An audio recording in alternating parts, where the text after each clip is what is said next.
விதைத்தவன் உறங்கலாம், விதை ஒருபோதும் உறங்குவதில்லை. இவை பிடல் காஸ்ட்ரோவின் வார்த்தைகள். கியூபாவின் புகழ்பெற்ற புரட்சியாளர் மற்றும் அரசியல்வாதி.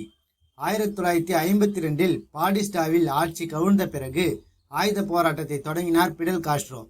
1953 மன்கடா பாசறை தாக்குதல் தோல்வியடைந்ததால் சிறையில் அடைக்கப்பட்டார் பிடல் காஸ்ட்ரோ.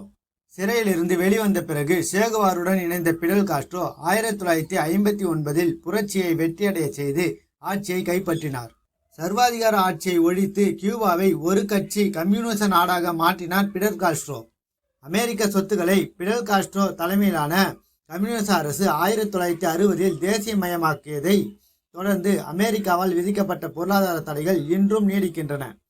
ஆபரேஷன் மங்கூஸ் எனும் திட்டம் மூலம் பிடல் காஸ்ட்ரோவின் சிகரெட்டில் நஞ்சு தடவி கொள்ள முயன்றது, அவரது அடையாளமான தாடியை உதிர வைக்க முயன்றது என 638 தடவை பிடல் காஸ்ட்ரோவை கொல்ல முயன்ற அமெரிக்காவின் உளவு அமைப்பான சிஐஏவின் திட்டத்தை அனைத்தையும் முறியடித்த பிடல் காஸ்ட்ரோ உலகிலேயே அதிக ஆண்டுகள் ஒரு நாட்டு அரசின் தலைவராக பதவி வகித்தவர் பிடல் காஸ்ட்ரோ.